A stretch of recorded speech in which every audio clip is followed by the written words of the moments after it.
নমস্কার, আমি দেবাশিস দাস মহাপাত্র। আজকে পৃথিবীর আন্ডারে একটা বিভাগ রয়েছে, ডিজাস্টার ম্যানেজমেন্ট। তার আন্ডারে হ্যাজার্ড অ্যান্ড ডিজাস্টার, এটা সম্পর্কে আমি কিছু আলোচনা করব। আজকে আমরা 2020-তে দাঁড়িয়ে প্রকৃতির কাছে কিন্তু মানুষ খুবই অসহায়। করোনা বিধ্বস্ত হয়ে পড়েছে আমরা সমস্ত মানুষ। এই পরিস্থিতিতে দাঁড়িয়ে আমরা দেখতে পাচ্ছি যে প্রকৃতি যেরকম চাইছে সেরকম কিন্তু মানুষকে আমরা ভূগোলে কিন্তু রয়েছে।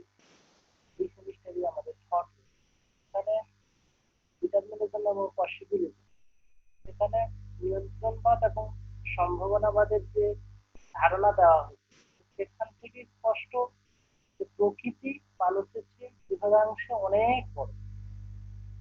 যাই হোক, আমরা চলে আসছি হ্যাজার্ড এবং ডিজাস্টার সম্পর্কে কিছু আলোচনা করব। এখন আমরা জানবো যে হ্যাজার্ড কি। হ্যাজার্ডের বাংলা কথাটা হচ্ছে দুর্যোগ। এই দুর্যোগকে যদি আমরা সাধারণভাবে সংজ্ঞায়িত করি, একে কিন্তু আমরা বলতে পারি একটা এমন একটি কন্ডিশন যার ফলে কিন্তু আমাদের জীবন, আমাদের সম্পত্তি, এগুলো কিন্তু আমাদের ধ্বংস হতে থাকে, নষ্ট হতে থাকে। এই হ্যাজার্ড কিন্তু প্রাকৃতিক হতে পারে অথবা মানবিক হতে পারে।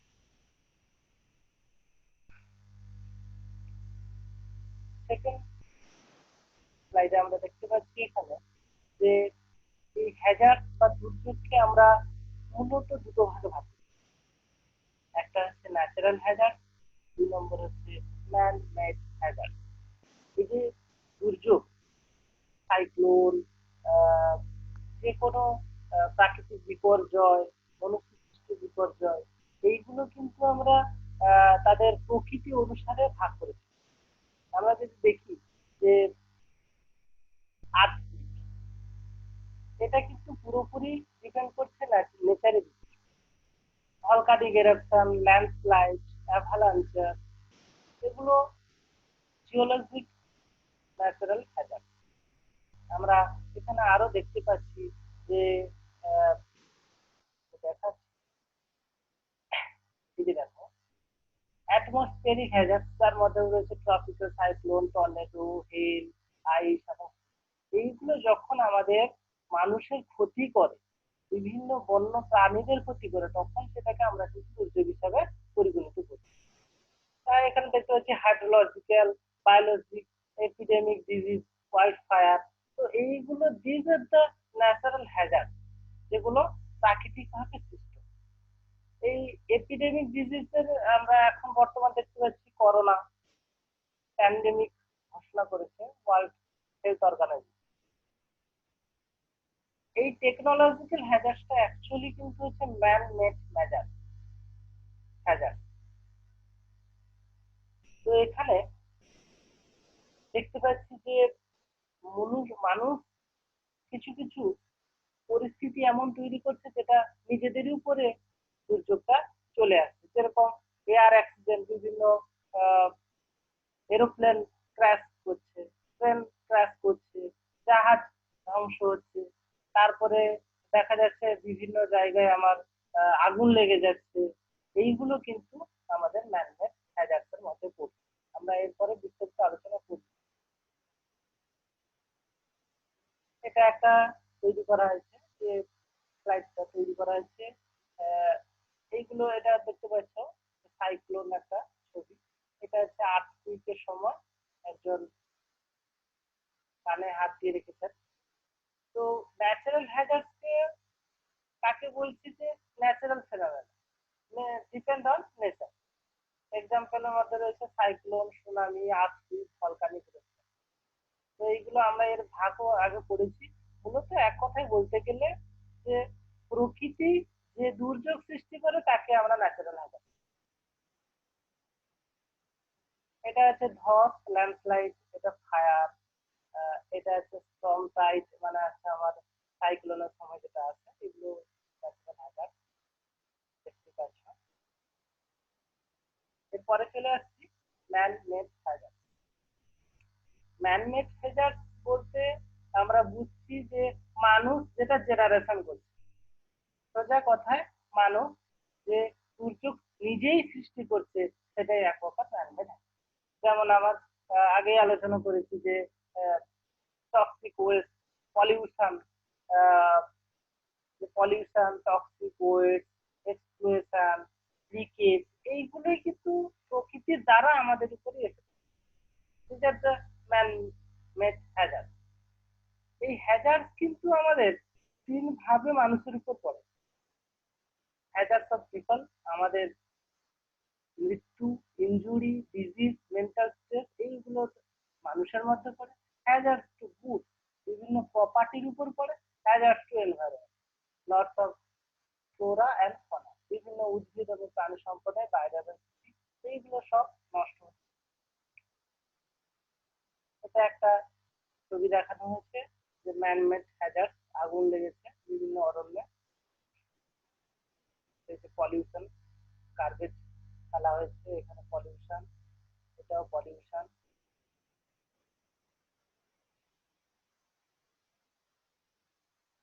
এখানে দেখবো, এখানে বলা হয়েছে যে আমাদের এশিয়ার মধ্যে যে ইন্ডিয়া, আমরা যেহেতু ভারতবর্ষে বসবাস করি, তাই সেহেতু দেখবো যে ভারতবর্ষে কিন্তু এই মূলত পাঁচ ধরনের বিপর্যয় বা দুর্যোগ দেখা যায়।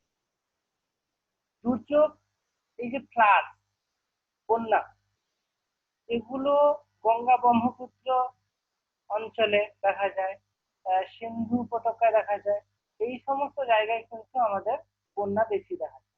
আর্থকুইক কোথায় দেখা যায়? পার্বত্য অঞ্চলগুলোতে, হিমালয় পার্বত্য অঞ্চলে, আমার এই জায়গাটায়, এইগুলোতে আর্থকুইক হ্যাজার্ড। সাইক্লোন কোথায় দেখা যায়? না বঙ্গোপসাগরের উপকূলীয় অঞ্চল, এই জায়গাটায়, আবার এই জায়গাটায় আমরা কিন্তু সাইক্লোন বেশি দেখি। ল্যান্ডস্লাইড কোথায় দেখা যায়? যেটা হচ্ছে ভূমিধস। ভূমিধস কিন্তু এই পার্বত্য উপকূল এলাকায়, এই পার্বত্য এলাকায় কিন্তু আমাদের ভূমিধস বেশি দেখা যায়, যেরকম আমাদের সিকিম, এইসব জায়গায়, উত্তরাখণ্ড। ড্রট, খরা, এই সমস্ত জায়গায়, যে রাজস্থান, গুজরাট, এই সমস্ত জায়গাতে আমাদের ড্রট, খরা, এইগুলো মূলত আমাদের ভারতবর্ষে সবচেয়ে বেশি সক্রিয়। এখানে একটা চার্ট বানানো আছে, আমরা দেখতে পাই যে বহু অতীতকালে কিন্তু এই যে দুর্যোগের ইম্প্যাক্ট, সেটা কিন্তু পুরোপুরি প্রাকৃতিক ছিল। এই ইনভলেন্টারি মানে হচ্ছে ইচ্ছা প্রণোদিত নয়, আর এটা হচ্ছে ইচ্ছা প্রণোদিত, ভলেন্টারি। আমরা যদি দেখি অ্যাস্ট্রয়েড ইম্প্যাক্ট, বহুকাল আগে কিন্তু আমাদের উল্কাপাত ঘটতো, আর্থকুইক হতো, tsunami, volcanic eruption, cyclone, tornado, landslide. এত দূর যদি আমরা দেখি যে এইগুলো কিন্তু এক একটা প্রাকৃতিক, ভূমিধস, টর্নেডো, সাইক্লোন, ঘূর্ণপাত, এটা হচ্ছে অগ্নুৎপাত, সুনামি, ভূমিকম্প, উল্কাপাত। কিন্তু এই যে ল্যান্ডস্লাইডের পরে যে সমস্ত আমরা দুর্যোগগুলো বর্তমান দিনে খেয়াল করছি, সেটা কিন্তু হচ্ছে ভলেন্টারি, ইচ্ছা প্রণোদিত, মানে হচ্ছে ফ্লাড। এটা কিন্তু কোয়াসি ন্যাচারাল আমাদের হ্যাজার্ড, মানুষেরও কিছু প্রভাব থাকে। Drought, fire, industrial accident, air pollution, transport accident, এইগুলো কিন্তু প্রত্যেকটাই মানুষের দ্বারা অনেকটাই বেশি ইনভলভ রয়েছে, এবং এইটা ইচ্ছা প্রণোদিত ভাবে এটা আমাদের হ্যাজার্ডটা সৃষ্টি। নেক্সট আমাদের দেখছি যে what is a disaster. Disaster এর বাংলাটা হচ্ছে বিপর্যয়।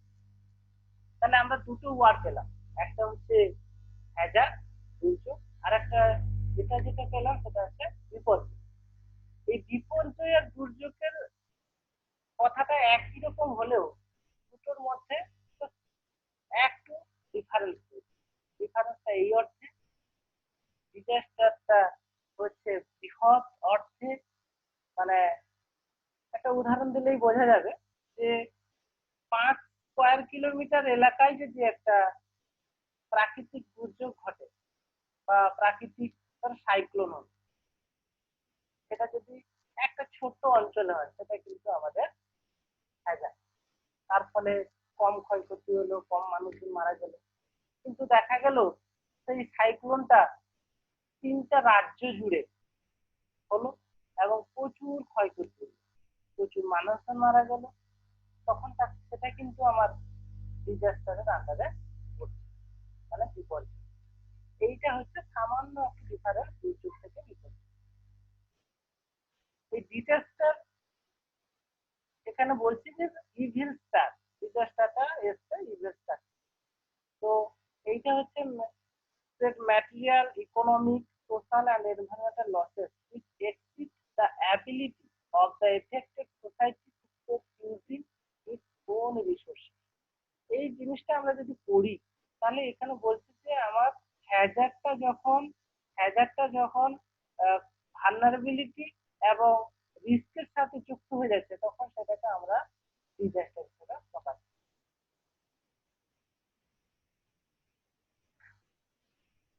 এখানে একটা সুন্দর ডায়াগ্রাম দেওয়া আছে যে হ্যাজার্ড এবং ভালনারেবিলিটি যুক্ত যে ফলটা তৈরি হচ্ছে সেটা কিন্তু ডিজাস্টার। এই ভালনারেবিলিটি একটু বলে দিই। ভালনারেবিলিটি কথার অর্থ হচ্ছে বিপন্নতা, মানে হচ্ছে যে ঝুঁকি, ঝুঁকির প্রবণতা, রিস্ক। আমাদের কিন্তু এই সমস্ত জিনিসগুলো করতে হলে ভালনারেবিলিটি, রিস্ক, রেসিল্যান্স, এই সমস্ত জিনিসগুলো জানতে হবে, যেটা পরে আলোচনা করব। ভালনারেবিলিটি এক কথায় হচ্ছে যে দুটো বাড়ি পাশাপাশি আছে, একটা ধনী পরিবার, একটা গরিব পরিবার। এই ধনী পরিবারে দেখা গেল 2 তলা বিল্ডিং, পাকার বাড়ি, কিন্তু মাটির বাড়িতে থাকে ওই গরিব লোক। একটা সাইক্লোন এলো, সেই সাইক্লোনটা এলে কিন্তু প্রথম এফেক্টটা পড়বে কার উপর? আমাদের পড়বে কিন্তু এই গরিব মানুষ। কারণ হচ্ছে ওর কাঁচা বাড়ি, ওর ইকোনমিক কন্ডিশন খুব লো, তখন কিন্তু সেই মাটির বাড়িটা ভেঙে যেতে পারে। তার মানে সেই গরিব মানুষটা ভালনারেবিলিটি জোনে রয়েছে, তার বিপন্নতা ক্ষমতাটা বেশি। কিন্তু ওই যে ধনী পরিবারের যে বিল্ডিংটা রয়েছে, পাকার বাড়ি, তার কিন্তু ভালনারেবিলিটি কম। তাহলে একটা দুর্যোগ এলো, সেই দুর্যোগে ডিজাস্টারটা তখনই দেখা যাবে, বিপর্যয় তখনই দেখা যাবে একটা অঞ্চলে যদি ভালনারেবিলিটি চলে থাকে, সেই অঞ্চলের মানুষরা খুব লো ফ্যামিলি থেকে বিলং করে।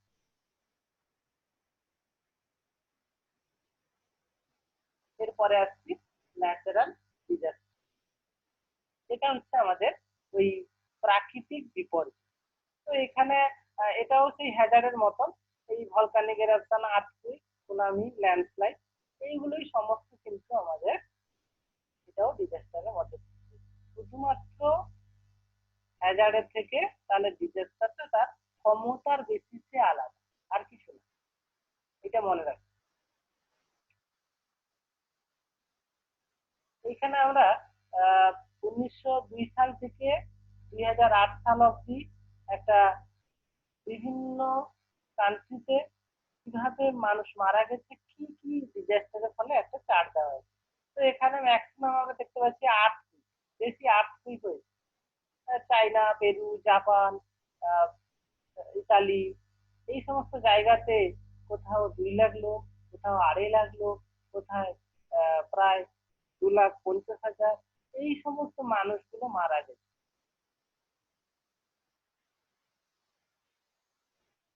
এটা দেখি আমাদের ভারতবর্ষে একটা দেখ, ভারতবর্ষে 1971 সাল থেকে 1994 সাল পর্যন্ত দেখানো হয়েছে এখানে।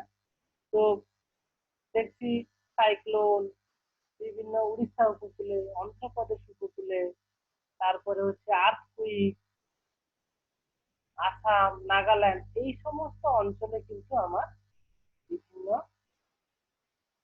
ডিজাস্টার গুলো হয়েছে, যার ফলে অনেকজন মারা গেছেন, অনেক সম্পত্তি নষ্ট হয়েছে। এটা একটা লোকেশন এরিয়া মানে বেসিসে আমাদের দেখানো হয়েছে যে সাইক্লোনটা কোথায় কোথায় হয়।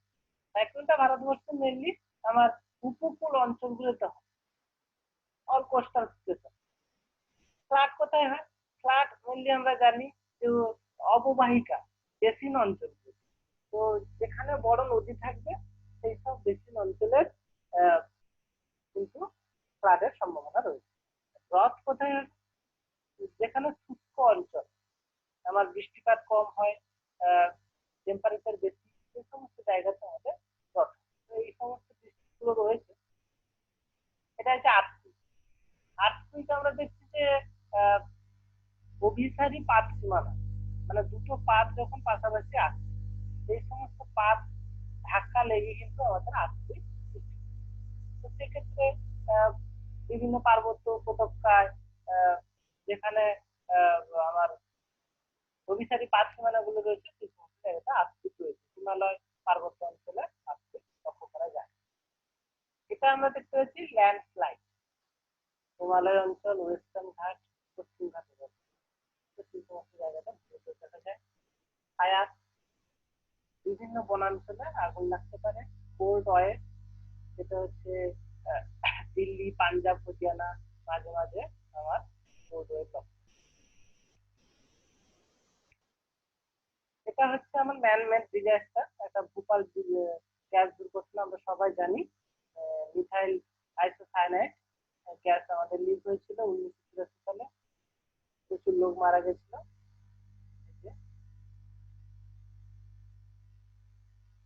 দেখতে পাচ্ছি সব ম্যানমেড ডিজাস্টার,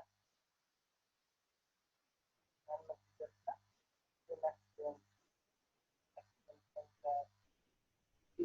ভেঙে পড়েছে, ব্রিজ কোলাপস হয়েছে। তো এই সমস্ত এগুলো এক একটা ম্যানমেড ডিজাস্টার, সেগুলো দেখানোর চেষ্টা করেছি। এরপরে আসছে ভার্নারেবল, কারণ আমার হ্যাজার্ড এবং ডিজাস্টার কথাটির সাথে সাথে কিন্তু এই সমস্ত জিনিসগুলো করতে হয়, জানতে হয়। আর ডিজাস্টার ম্যানেজমেন্টে ভার্নারেবিলিটি খুবই দরকারি একটা জিনিস। এই ভার্নারেবিলিটি মানেই আগে বলেছিলাম যে বিপন্নতা, মানে এই যে ঘরটা রয়েছে এই ঘরটা ভেঙে পড়ার চান্স কত, এই ঘরটা যখন তখন ভেঙে পড়তে পারে, তার মানে এটা ভার্নারেবিলিটি, বিপন্নতার মধ্যে। আমি ধনী এবং গরিবের দুটো বাড়ির উদাহরণ দিয়েছিলাম আগে। এখানে বলছে who are the so called not vulnerable, মানে বিপন্নতা কার নেই, তাহলে কার নেই? ওই ধনী পরিবার। তাহলে এখানে লিখছি আমরা sector in the society having high position in the community, আমাদের সমাজে যে উঁচুতে আছে, যে আহ, তার পজিশন হাই, তার কিন্তু ইকোনমিক স্ট্রং রয়েছে, সেক্ষেত্রে সে ভার্নারেবল সেক্টরের মধ্যে থাকছে না, তাহলে লেস ভার্নারেবল সেক্টরের মধ্যে সে থাকে। যে গরিব লোক, যার ইকোনমিক কন্ডিশন লো, সে কিন্তু আমার এই ভার্নারেবল সেক্টরের মধ্যে পড়ছে। এখানে একটা চার্ট দেওয়া আছে যে vulnerability equal to exposure plus resistance plus resilience, দেখতে পারো এটাকে 4 ভাগে ভাগ করা হয়েছে, এই যে লো, হাই, ভেরি লো, লো। এরপরে আরেকটা টপিকে আসছি, হোয়াট ইজ রিস্ক। এই রিস্ক কথাটির সাথে আবার ভার্নারেবিলিটি, হ্যাজার্ড এবং ডিজাস্টার তিনটেই যুক্ত রয়েছে। তো রিস্ক মানে হচ্ছে ঝুঁকি, ঝুঁকি কার কতটা বেশি। একটা উদাহরণ দিলে তোমরা বুঝতে পারবে যে একটা নদীতে জাহাজ যাচ্ছে, বড় জাহাজ যাচ্ছে, তার সাথে সাথে একটা ছোট্ট নৌকা যাচ্ছে, তাহলে কি হবে? যদি ওইখানে জোয়ার আসে অথবা আমার সাইক্লোন আসে, তাহলে কিন্তু ছোট্ট নৌকাটা ডুবে যেতে পারে, ভেঙে যেতে পারে। তার মানে তার রিস্ক বেশি, তার ঝুঁকি বেশি। আর যে বড় জাহাজ রয়েছে তার রিস্ক কিন্তু কম। তাহলে আমরা বলতেই পারি যে সমস্ত জায়গা ভালনারেবল রয়েছে, ভালনারেবিলিটি জোনের মধ্যে রয়েছে, সেই সমস্ত জায়গায় রিস্ক বেশি, তাই তো? তাহলে আমরা দেখছি যে এই রিস্ক কিন্তু তিনটা জিনিসের উপর ডিপেন্ড। এক নম্বর হচ্ছে nature of the Hazard, vulnerability of the element, economic value of those elements। তাহলে এই ঝুঁকি কথাটি আমরা বুঝলাম।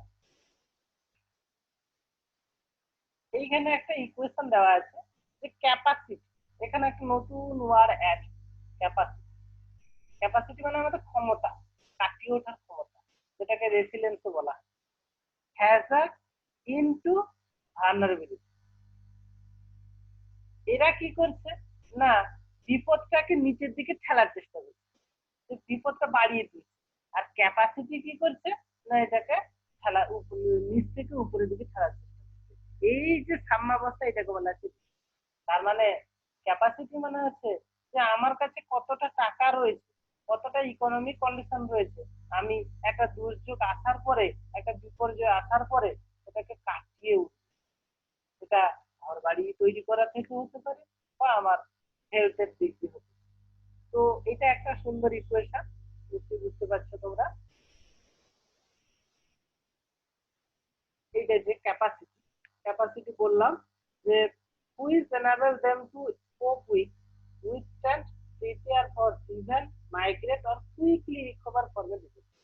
তার মানে ক্যাপাসিটি অ্যাকচুয়াল অর্থ হচ্ছে যে আমরা কিভাবে একটা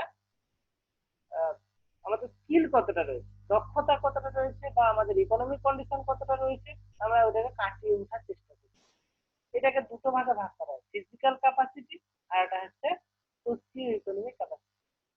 ফিজিক্যাল ক্যাপাসিটি কাকে বলছে, যে একটা দুর্যোগ হয়ে যাওয়ার পরে প্রকৃতি নিজে থেকেই সে কিন্তু অনেকটা তার নিজের দক্ষতা, নিজের স্কিল দিয়ে ওই দুর্যোগটাকে কাটিয়ে উঠতে পারে। সোশিও ইকোনমিক ক্যাপাসিটি কাকে বলছে, যে সমাজে রিচ পিপল, ধনী এবং গরিব যে একটা বিভাগ রয়েছে, তার মধ্যে কাটিয়ে ওঠার ক্ষমতাটা কিন্তু বেশি সবচেয়ে দিচ্ছে। সে তাড়াতাড়ি কিন্তু টাকা দিয়ে বিভিন্ন কিছু সব ঠিকঠাক করে নিতে পারে। কিন্তু যে ইকোনমিক দিক দিয়ে দুর্বল, সে কিন্তু এই ক্যাপাসিটিটা তার কম হবে, তার স্কিল কম হবে। এটা একটা ক্যাপাসিটি বিল্ডিং ফ্রেমওয়ার্ক। আমরা যে দেখি যে মানুষকে এই ক্যাপাসিটিটা তৈরি করবো, এই ক্যাপাসিটি বিল্ডিং এর জন্য আমরা তাকে সঠিক শিক্ষা দিতে পারি, আমরা বিভিন্ন হাউস হোল্ডে গিয়ে তাদেরকে বোঝাতে পারি, বিভিন্ন রকম প্রসেসে কোলাবোরেশন করতে পারি রিলিফ এজেন্সির সাথে, নিয়ে আমরা একটা ক্যাপাসিটি তৈরি। নেক্সট আসছি প্রিপেয়ারনেস। প্রিপেয়ারনেস কথাটির অর্থ হচ্ছে যে আমরা একটা দুর্যোগকে কিভাবে কাটিয়ে তুলি, কিভাবে আমরা সেই বিপর্যয়টাকে আসার পরে আমরা, বা আগে একটা ম্যানেজমেন্ট, সেইটাকে বলা হচ্ছে প্রিপেয়ার। সেটা হতে পারে আমরা সচেতনতা, হতে পারে একটা টিভির সংবাদপত্রের মাধ্যমে আমরা মানুষকে সচেতন করতে পারি, ইন্টারনেটের মাধ্যমে সচেতন করতে পারি, বা মাইকিং করে আমরা সচেতন করতে পারি। তো আমাদের রিস্ক কতটা রয়েছে, ভালনারেবিলিটি কতটা রয়েছে, আমাদের হ্যাজার্ডের ফ্রিকুয়েন্সি কতটা, মানে আমি যে এলাকায় রয়েছি বা আমরা যে এলাকায় রয়েছি, সেই অঞ্চলে কি দুর্যোগ কত বছর অন্তর অন্তর আসে, তাই না? তাহলে আমরা যদি দেখি যে একটা অঞ্চলে সবসময় ল্যান্ডস্লাইড প্রত্যেক 2-5 বছর অন্তর, তাহলে সেইখানকার লোকেরা কিন্তু সেই ল্যান্ডস্লাইডের সাথে অ্যাডাপ্টেশন হবে, কিভাবে তাকে কাটিয়ে উঠবে তার প্রিপেয়ারনেস কিন্তু তার কাছে। আবার যদি উপকূল অঞ্চলে দেখি, সেখানে কিন্তু মানুষরা কি করে সাইক্লোনের সাথে তারা অ্যাডাপ্টেশন করে, কারণ বিভিন্ন হ্যাজার বিভিন্ন জায়গায় হয়, এবং সেইখানকার লোকেদের তাদের ক্যাপাসিটি বিল্ডিং কিন্তু আলাদা আলাদা। ধন্যবাদ সবাইকে। চেষ্টা করলাম এই সিক্স সেমিস্টারের এই অংশটা মোটামুটি বোঝাতে। ভালো থাকবে।